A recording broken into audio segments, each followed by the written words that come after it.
Corruption جو ہمارے معاشرے میں سرایت کر گئی ہے، اس کی وجہ کیا ہے؟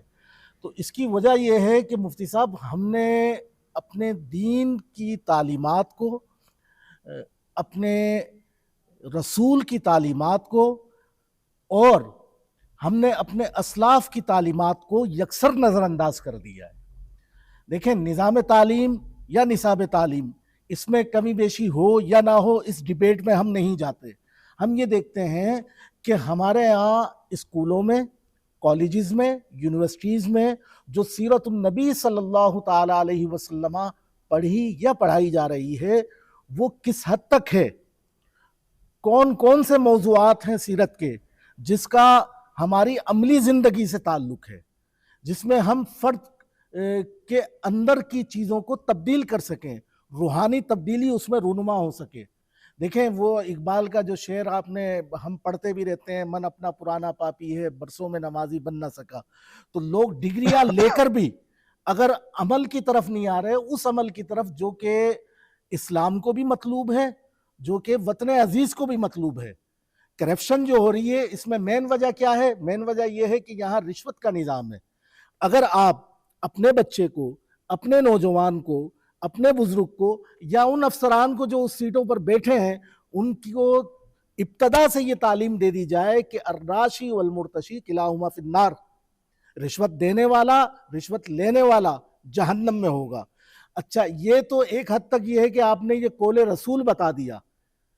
آپ اس قول رسول کو اس کے دل میں اتاریں۔ اس کے دل میں کیسے اترے گا؟ اس کے دل میں ایسے اترے گا کہ اس کے آس پاس میں وہی نظام ہو۔ مطلب کیا ہوا؟ اس کے گھر کے اندر یہ نظام ہو، اس کے گھر کے اندر وہ دیکھے کہ میرے گھر میں جو ماحول ہے وہ کیا ہے۔ اسی طرح اسکول میں جو ماحول ہے وہ کیا ہے، کالج میں جو ماحول ہے وہ کیا ہے، یونیورسٹی میں جو ماحول ہے وہ کیا ہے۔ معذرت کے ساتھ میں اس کے اوپر زیادہ گفتگو نہیں کر سکتا۔ اس کی وجہ یہ ہے کہ آپ کو بھی پتہ ہے، ہمیں بھی پتہ ہے کہ سسٹم کیا ہے۔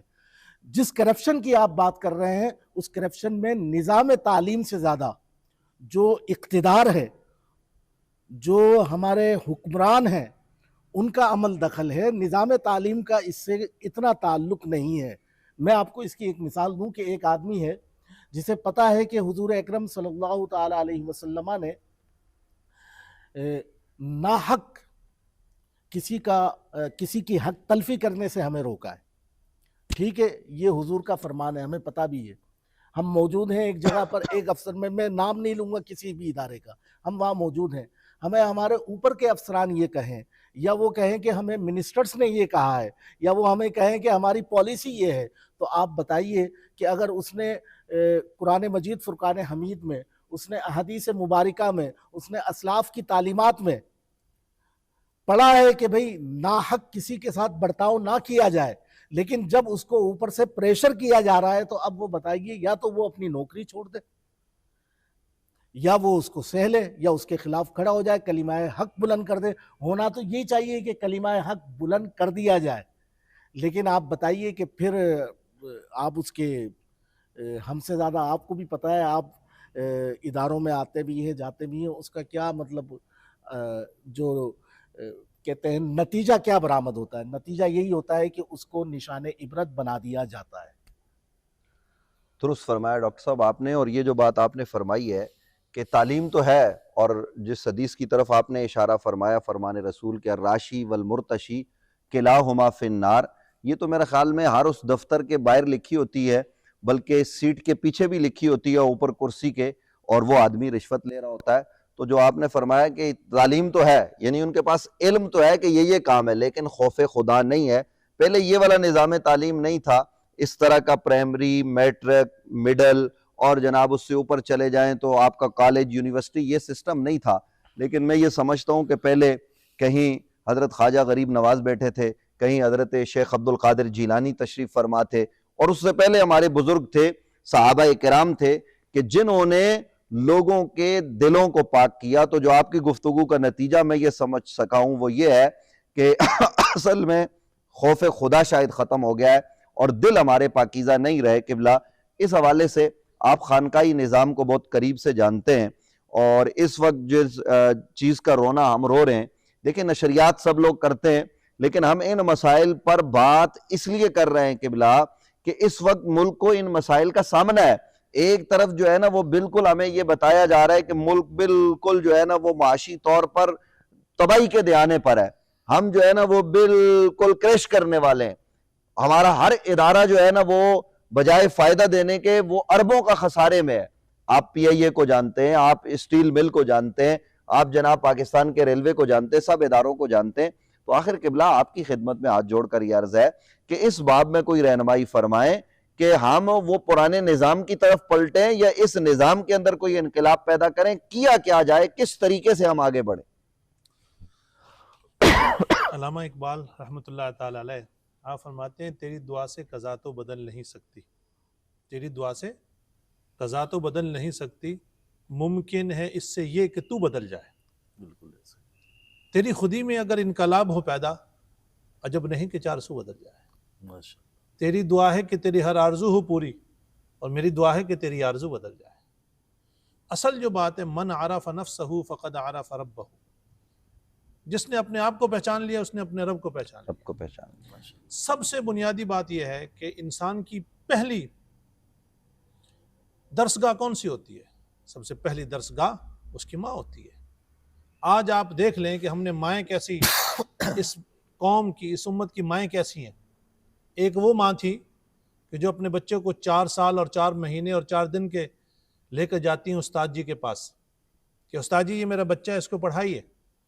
استاد کہتا بچہ پڑھو سورۃ الفاتحہ، کہتا استاد جی یہ تو میں نے پڑھی ہوئی ہے. سورۃ البقرہ پڑھو، پڑھی ہوئی ہے. بچہ کتنا پڑھا ہوا ہے؟ کہا 14 پارے میں حفظ کر چکا ہوں. بیٹا تو آج پہلے دن پڑھنے آ رہا ہے، 14 پارے تو نے کیسے حفظ کر لیے؟ کہا استاد جی میری ماں 14 پاروں کی حافظہ ہے. میری ماں جب کھانا پکا رہی ہوتی ہے تو قرآن کی تلاوت کر رہی ہوتی ہے، جب مجھے دودھ پلا رہی ہوتی ہے تو قرآن کی تلاوت کر رہی ہوتی ہے. وہ قرآن کی تلاوت میں نے اتنی مرتبہ سنی ہے کہ وہ 14 پارے مجھے حفظ ہو گئے. سبحان اللہ. یہ تو اور ہو گیا، یہ لیکن قبلہ اب تو بچوں کو 4 سال ہاں 4 ماہ 4 دن کا بچہ ہوتا ہے، اس کو موبائل حفظ ہو جاتا ہے، وہ چلا ایسے لیتا ہی ہے. ہے، کیونکہ لیکن ماں بھی یہ یہ کام کر رہی ہوتی ہے، ہاں باپ بھی یہ کر رہا ہوتا ہے. آج یہ دیکھ لیں معاشرے میں، آپ عام طور پہ دیکھ لیں، ہم 10 لوگ کسی ریسٹورنٹ میں چلے جائیں، آپ کبھی غور کیجئے گا کہ سب کے ہاتھ میں موبائل ہوگا اور سارے موبائل پہ لگے ہوں گے اور دوسروں کی طرف توجہ نہیں ہوگی. اس کے لیے ہمیں سب سے پہلے اپنے آپ کو بدلنا ہوگا. اور دوسری بات یہ ہے کہ جس نظام تعلیم کی آپ بات فرما رہے ہیں حضرت، یہ نظام تعلیم کچھ اور تھا جو ٹوٹلی طور پر بدل دیا گیا. یعنی آپ یہ دیکھیں کہ حضرت مجدد الفسانی رحمۃ اللہ تعالی علیہ اور جو تاج محل کو بنانے والا انجینئر دونوں ایک ہی مدرسے کے پڑھے ہوئے تھے. آج ہم نے دینی تعلیم کو الگ کر دیا، دنیاوی تعلیم کو الگ کر دیا. سب سے بنیادی بات یہ ہوئی اور اس کا خمیازہ ہم بھگت رہے ہیں. جو دین کی طرف جا رہے ہیں وہ ٹوٹل دین کی طرف، دنیا سے ان کا کوئی تعلق نہیں، اور جو دنیا داری کی طرف جا رہے ہیں وہ دین سے بالکل بیزار ہمیں نظر آتے ہیں. تو اس وجہ سے دین اور دنیا دونوں کو لے کر چلنا. مسلمان ایسا ہونا چاہیے کہ مسجد میں ہو تو نمازی ہو، میدان میں ہو تو غازی ہو، کچہری میں ہو تو قاضی ہو. یہی مسلمان کی پہچان ہے. آج اگر کوئی غازی بن گیا تو صرف غازی ہے، نمازی ہے تو صرف نمازی ہے، کوئی قاضی ہے تو صرف قاضی ہے. یہ اس طرح کا ایک جس کو کہتے ہیں پیکج بنانا، یہ اچھے ماں اچھے باپ. اور میں آپ کو ایک عرض کروں، اصل میں جو دینی تعلیم ہے، جو علم ہے، اس کی اہمیت ہمارے ہاں ختم ہو گئی. آج ہم نے تعلیم اور ہنر، اس کا ہمیں فرق جاننا ہوگا. کیا آج ہم تعلیم حاصل کرنے کے لیے بچوں کو ڈالتے ہیں یا اس کو ہنر صرف اس لیے کہ یہ آگے اس سے پیسے کمائے گا، اس کو میں یہ پڑھاؤں گا تو یہ اچھا یہ نوکری پہ لے گئے گا، انجینئر بنے گا، یہ ڈاکٹر بنے گا.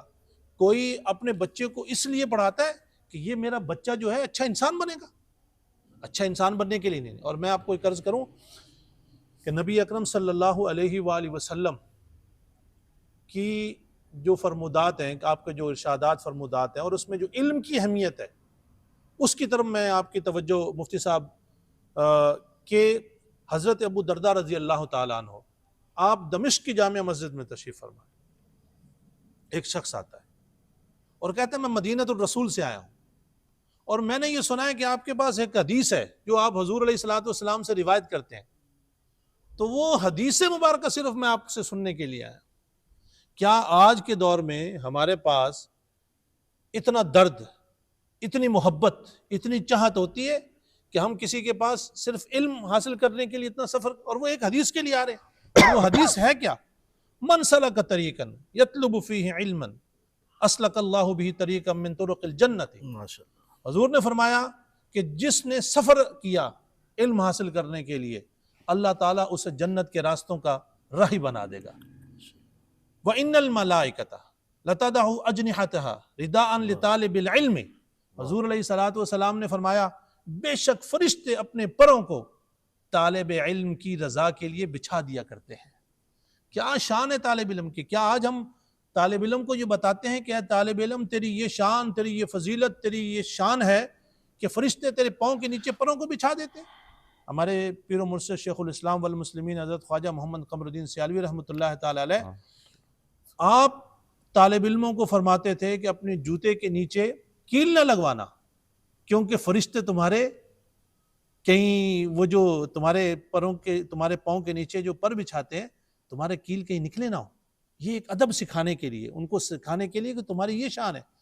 اور آگے اس حدیث مبارکہ میں حضور علیہ الصلوۃ والسلام نے فرمایا وَإِنَّ الْعَالِمَ يَسْتَغْفِرُ لَهُ مَنْ فِي السَّمَاوَاتِ وَالْأَرْضِ وَالْحِيطَانِ فِي جَوْفِ الْمَاءِ، کہ جو عالم ہے اس کی مغفرت کے لیے زمین و آسمان میں جتنی چیزیں ہیں اور سمندر کے اندر مچھلیاں اس کی مغفرت کے لیے، بخشش کے لیے دعا کرتی ہیں۔ سبحان اللہ۔ آج ہم بچوں کو یہ بتاتے ہیں کہ تمہاری شان اور تمہارا یہ فضیلت یہ ہے، اور حضور نے فرمایا وَإِنَّ فَضْلَ الْعَالِمِ عَلَى الْعَابِدِ كَفَضْلِ الْقَمَرِ لَيْلَةَ الْبَدْرِ عَلَى سَائِرِ الْكَوَاكِبِ۔ حضور نے فرمایا ایک عالم کی ایک عابد پر اس طریقے سے فضیلت ہے کہ جیسے 14ویں کے چاند کی تمام ستاروں کے اوپر فضیلت ہے۔ وَإِنَّ الْعُلَمَاءَ وَرَثَةُ الْأَنْبِيَاءِ لَمْ يُوَرِّثُوا دِينَارًا وَلَا دِرْهَمًا وَإِنَّمَا وُرِّثُوا الْعِلْمَ فَمَنْ أَخَذَهُ أَخَذَ بِحَظٍّ وَافِرٍ۔ حضور علیہ الصلوۃ والسلام نے فرمایا بے شک علماء انبیاء کے وارث ہیں۔ وَإِنَّ الْعُلَمَاءَ وَرَثَةُ الْأَنْبِيَاءِ لَمْ يُوَرِّثُوا دِينَارًا وَلَا دِرْهَمًا۔ انبیاء کی وراثت درہم اور وہ دینار نہیں ہے بلکہ علم ہے، اس میں سے جس نے جتنا حاصل کیا اتنا اس نے پا لیا۔ تو آج ہمارے بچوں کو گر وہ علم بتایا جائے، اس کی فضیلت بتائی جائے۔ اور میں یہ بات عرض کروں، ہم خاص طور پر وہ طبقہ جو علم سے محبت کرتے ہیں ان کو یہ بھی میں بات عرض کرنا چاہتا ہوں کہ جو علم والوں سے محبت کرتا ہے اسے حاصل کیا ہوتا ہے۔ محمود غزنوی رحمۃ اللہ تعالی علیہ، ان کے دل میں 3 اشکال رہا کرتے تھے، 3 باتوں میں وہ پریشان رہتے تھے۔ ایک تو یہ کہ کیا میرے والد جو ہے وہ وہی ہیں جو لوگوں نے کہا ہوا ہے مجھے، کیونکہ ان کی شکل اور ان کی آپس میں شکل اس طرح ملتی نہیں تھی۔ اور دوسرا یہ کہ یہ جو حدیث مبارکہ ہے کہ انبیاء کے وارث ہیں علماء، یہ علماء نے صرف گھڑی ہوئی ہے یا واقعی ہے؟ اور تیسرا یہ کہ کیا کل قیامت قائم ہوگی، حساب کتاب ہوگا؟ یہ 3 ان کے دل میں اشکال رہا کرتے تھے۔ ایک دن محمود غزنوی جا رہا ہے، ایک طالب علم کو دیکھا کہ رات کے اندھیرے میں وہ ایک کتاب لے کر ایک چراغ والی جگہ پہ جاتا ہے اور وہاں پر پڑھتا ہے۔ جو دکاندار ہے اس کو رکنے نہیں دیتا، وہ وہاں سے 1-2 سطر پڑھ کر یاد کر کے پھر آ جاتا ہے۔ یہ محمود غزنوی نے یہ منظر دیکھا تو اس کو طالب علم پر رحم آ گیا۔ دکاندار حلوائی کے پاس گیا، وہ چراغ خریدا، طالب علم کو دے دیا۔ رات کو نبی اکرم صلی اللہ علیہ وآلہ وسلم کا دیدار نصیب ہو جاتا ہے۔ حضور علیہ الصلوۃ والسلام ایک سنٹنس فرماتے ہیں، ایک جملہ ارشاد فرماتے ہیں۔ اب اس سے پتہ یہ چلا کہ آقا دو عالم صلی اللہ علیہ وآلہ وسلم اپنے امتیوں کے ہر عمل سے آگاہ ہیں، ان کے دل کے اندر کوئی چیز ہے تو اس سے بھی حضور آگاہ ہیں۔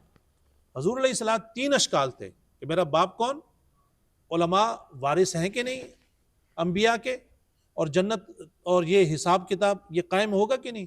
حضور علیہ الصلوۃ والسلام نے فرمایا اے ابن سبکتگین، جس طریقے سے تو نے میرے وارث کی عزت کی ہے، کل قیامت کے دن اللہ رب العزت تجھے بھی اسی طریقے سے عزتوں سے نوازے گا۔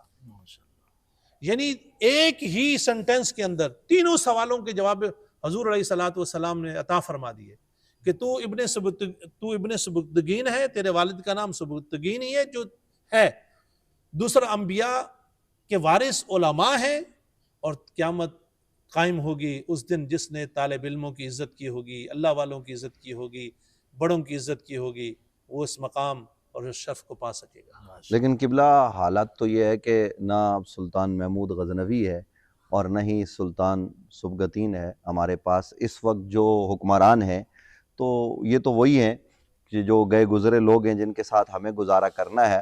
تو ڈاکٹر صاحب قبلہ میں صرف یہ عرض کرنا چاہتا ہوں، یہ بات میں نے اس لیے تعلیم کی اور اس لیے میں نے آپ حضرات کو تکلیف میں بھی ڈالا کہ آپ بھی قوم کی تکلیف کو چونکہ محسوس کرتے ہیں، تو یہ ہماری قوم کے اندر جو اس وقت بے حیائی، فحاشی اور عریانی ہے، کیا ہم کبھی پھر انشاءاللہ اس موضوع پہ آپ کے ساتھ پروگرام ضرور کریں گے کہ حضرت شیخ اکبر محی الدین ابن عربی رحمۃ اللہ تعالیٰ علیہ کی تعلیمات اس باب میں کیا ہیں اور کس طریقے سے وہ انسان کو انسان کامل کا راستہ جو ہے وہ بننے کا دکھاتے ہیں، اس پر تو انشاءاللہ ایک باضابطہ اور باقاعدہ پروگرام ہوگا۔ لیکن اس وقت صرف میں یہ آپ کی خدمت میں سوال رکھنا چاہ رہا ہوں کہ ہم کس طریقے سے اس دلدل سے نکل کر آگے کوئی اپنے لیے راستہ جو ہے وہ متعین کر سکتے ہیں، اور کیا ایسا ہو کہ ہم اولیاء اللہ کی طرف پلٹیں۔ ابھی حضرت کا ذکر ہوا، حضرت خواجہ خواجگاں خواجہ قمر الدین صاحب سیالوی رحمۃ اللہ تعالیٰ علیہ، ہماری قوم نے یقیناً ان کی عزت جو ان کی تکریم کرنی چاہیے وہ نہیں کی۔ اسی طریقے سے ہمارے اس خطے میں حضرت خواجہ خواجگاں سید السادات پیر طریقت رہبر شریعت حضرت قبلہ پیر سیدنا مہر علی شاہ گولڈوی گیلانی رضی اللہ تعالیٰ عنہ کی شخصیت اور اس طرح کی بڑی بڑی شخصیات ہیں جو ایک نظام، ایک تعلیم کی بات کر کے گئے، ان سے وابستہ لوگوں کے لیے بھی پیغام، اور جو دوسرے لوگ ہیں کہ وہ اولیاء اللہ سے اگر وابستہ ہوتے ہیں تو کیا ہم بے حیائی، فحاشی، ہم تو یہ دیکھتے ہیں کہ ایک آدمی آتا ہے اور وہ بڑا گناہگار، سیاکار، قاتل اور ظالم اور زانی سب کچھ ہوتا ہے، لیکن اس کے اوپر ایک نگاہ پڑتی ہے تو وہ بدل جاتا ہے۔ تو ایسا کوئی نگاہ ڈالنے والا آج مرد کلندر ہے؟ کیا فرماتے ہیں آپ اس باب میں؟ ذرا رہنمائی کیجیے۔ مفتی صاحب دیکھیے، نظام تعلیم پر ہم نے گفتگو کی، پہلے بھی میں نے آپ سے یہ عرض کیا کہ نظام تعلیم اس میں کس حد تک تبدیلی کی گنجائش ہے اور کیا کیا چیزیں پڑھی اور پڑھائی جانی چاہیے۔ اب معاشرے میں جو بے حیائی ہے، فحاشی ہے، کرپشن ہے، یہ اس کا تعلق بنتا تو ہے، لیکن مسئلہ یہ ہے کہ اگر آپ بتائیں کہ نصاب تعلیم میں کوئی کمی ہے تو آپ کو بتایا جائے گا کہ جی اسلامک اسٹڈیز کا ایک نصاب ہے، لازمی پیپر کے طور پر وہ موجود ہے، وہ 11ویں جماعت سے لے کر ماسٹر تک موجود ہے، میٹرک میں بھی موجود ہے، 9 کلاس میں بھی موجود ہے، مڈل میں بھی موجود ہے، پرائمری میں بھی موجود ہے۔ پڑھانے والے اساتذہ بھی ہیں، ان کی نیت پر بھی ہم شک نہیں کر سکتے کہ وہ کیا ڈیلیور کر رہے ہیں یا نہیں کر پا رہے۔ ہماری بہنیں بھی تعلیم دے رہی ہیں، ظاہر ہے کہ جو لکھا ہوا ہے نصاب اس کے مطابق وہ پڑھا رہے ہیں۔ یہ مسئلہ آتا ہے تربیت کا۔ تربیت کے حوالے سے اگر ہم بات کریں نا کہ نظام تعلیم کے ساتھ ایک نظام تربیت ڈیولپ ہو، درست، تو وہ جو نظام تربیت ہے وہ گھر سے شروع ہوگی، اور گھر ہی پہلی تربیت گاہ ہے۔ حضور اکرم صلی اللہ تعالی علیہ وسلم کی حدیث مبارکہ ہے، اطلب العلم من المہدی الی اللحد، علم حاصل کرو ماں کی گود سے لے کر قبر کی گود تک۔ اچھا، ماں کی گود میں وہ علم حاصل کرنے کا مطلب کیا ہے؟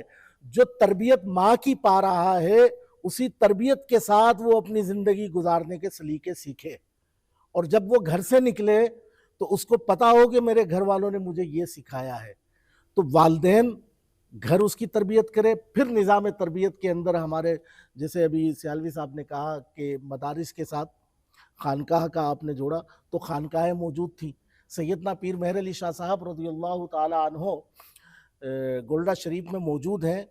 دنیا بھر سے علماء سفری تکالیف اٹھانے کے باوجود وہ مہینوں کا سفر کر کے وہ حضرت قبلہ گاہ عالم کے پاس آتے ہیں علم حاصل کرنے کے لیے، اور وہاں مہینے قیام کرتے ہیں، جہاں وہ علم ظاہری حاصل کر رہے ہیں وہاں وہ علم باطنی بھی حاصل کر رہے ہیں. اور علم باطنی کیا ہے؟ ہمارا علم باطنی سراسر تربیت پر کھڑا ہے.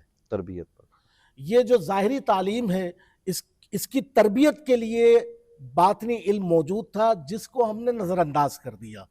ہونا یہ چاہیے کہ ہمارے یہاں کالجز میں، اسکول میں، یونیورسٹیز میں، یا ہم کہیں مدارس میں تربیت کا ایک نظام ہو، اور اس نظام کے تحت وہ بچہ، وہ نوجوان وہ تیار ہو، تو وہ جب وہاں سے نکلے تو پتہ چلے کہ ہاں بھئی یہ اس ادارے کا فرد ہے اور یہ یہاں سے تیار ہو کر آیا ہے. تو مدارس اور خانقاہ سے پہلے جو رجال تیار ہوتے تھے وہ تربیت سے آراستہ ہوتے تھے.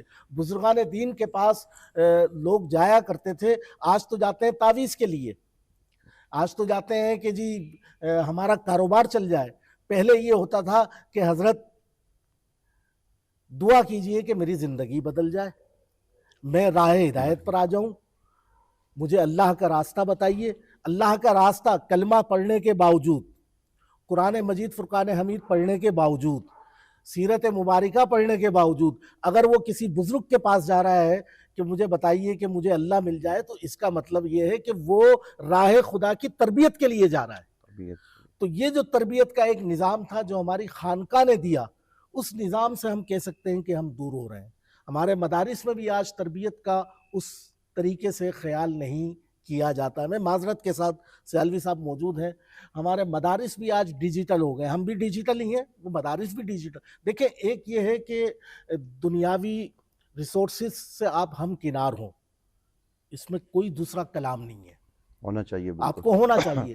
جدید جو بھی نظام ہے، خواہ وہ کنورسیشن کا ہو، کمیونیکیشن کا ہو، کسی بھی طریقے کا ہو، اس سے آپ ہم کنار ہوں، لیکن ساتھ ساتھ میں آپ کے اندر ایک اخلاص بیدار ہو، آپ کے اندر ایک اخلاص پرورش پائے کہ آپ اگر موبائل بھی استعمال کر رہے ہیں تو آپ کے اندر یہ اخلاص ہو کہ میں نے اپنی ذات کے لیے استعمال نہیں کرنا، بلکہ جو میں نے علم حاصل کیا ہے اس کی ترویج و اشاعت کے لیے استعمال کرنا ہے. درست.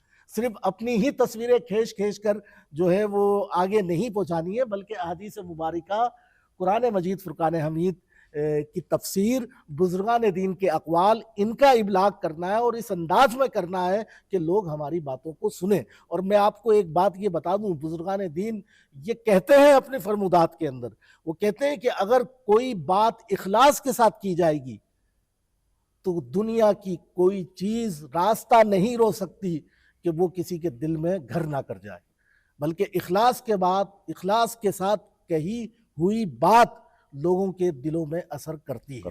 سبحان اللہ. بہت خوب قبلہ ڈاکٹر صاحب آپ نے جو ارشاد فرمایا، اس حوالے سے ہماری رہنمائی فرمائی، حضرت سیالوی صاحب نے رہنمائی کی.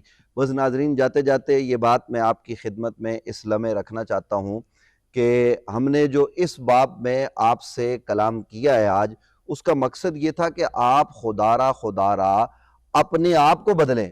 یعنی ہم گھر میں بیٹھ کے حکمرانوں کو کوس رہے ہوتے ہیں، وہ جی نظام تعلیم اچھا نہیں ہے، نصاب تعلیم اچھا نہیں ہے، یہ اچھا نہیں ہے، وہ اچھا نہیں ہے. یعنی اتنا ہمیں پتہ ہے کہ یہ اچھا ہے اور یہ برا ہے. تو جب یہ اچھا اور یہ برا ہمیں پتہ ہے تو پھر ہم برے کیوں ہیں؟ پھر ہم خود کیوں خدا بنے بیٹھے ہیں؟ ہمیں یہ چاہیے کہ ہم اپنے آپ کو زمین سے جوڑیں اور ان نفوس قدسیہ کے پاس جائیے. یاد رہے کہ میں خود جو ہے وہ مولوی ہوں اور علماء کرام کے ہم مخالف نہیں ہیں، علماء کرام کی ہم جوتیاں سیدھی کرتے ہیں، لیکن یاد رکھیے کہ شیخ عبد القادر جیلانی محبوب سبحانی علیہ رحمت الباری کے باب میں ہم یہ پڑھتے ہیں کہ وہ مادرزاد ولی تھے، اور ہمارے طبقے کے لوگ اس بات کو بسر چشم قبول کرتے ہیں، اس میں کوئی دو رائے نہیں ہے کہ وہ مادرزاد ولی تھے. لیکن سوال یہ ہے کہ وہ مادرزاد ولی علم کے لیے سفر کر کے بغداد پہنچے جو اس زمانے کا مرکز ہے، اور اس مرکز میں انہوں نے ظاہری علوم پڑھے. اگر ظاہری علوم پڑھنے کے بعد ہی بندہ کامل ہو جاتا اور اپنے آپ کو پہچان لیتا، رب کو بھی پہچان لیتا، تو شیخ عبد القادر جیلانی کو جنگلوں میں چکر لگانے کی کیا ضرورت تھی؟ انہیں مرشد تلاش کرنے کی کیا ضرورت تھی؟ تو شیخ عبد القادر جیلانی جتنا عرصہ ظاہر پڑھتے ہیں، اتنا عرصہ وہ باطن کے لیے جنگلوں میں، بیابانوں میں اپنے شیخ کی زیر تربیت جو ہے وہ نظام باطنی کو آگے بڑھانے کے لیے وہ شب و روز گزارتے، اور پھر وہ لمحہ آتا ہے کہ جب کہا جاتا ہے بات کرو لوگوں سے، کہتے ہیں میں کیسے بات کروں؟ تو پھر خواب میں نبی علیہ السلام بھی کہتے ہیں، پھر مولا علی بھی جو ہے وہ ان کو اپنا لعاب عطا کرتے ہیں، پھر حسنین بھی ان کو لعاب عطا کرتے ہیں، پھر شیخ عبد القادر جیلانی بغداد میں ممبر پر بیٹھ کر یہ اعلان کرے کہ میرا قدم ہر ولی کی گردن پر، تو ولی گردنیں جھکا لیتے۔ یہ مقام تب ملتا ہے کہ جب ظاہر کے ساتھ ہم باطن کو بھی سنوارے۔ تو آج شیخ عبد القادر جیلانی کی تعلیمات ہو، حضرت خواجہ سیالوی کی تعلیمات ہو، حضرت شاہ سلیمان توسوی کی تعلیمات ہو، ان کے بزرگ حضرت خواجہ خواجگاہ خواجہ غریب نواز کی تعلیمات ہوں، حضرت سہرورد شہنشاہ سہرورد کی تعلیمات ہوں، حضرت شہنشاہ نقشبند کی تعلیمات ہوں، ان تعلیمات کو اگر ہم پیش نظر رکھیں گے تو میں یقین کے ساتھ اپنی ان نشریات میں یہ بات آپ کی خدمت میں رکھ رہا ہوں کہ ہم آگے بڑھ جائیں گے، ہم کامیاب ہو جائیں گے، ہم کامران ہو جائیں گے۔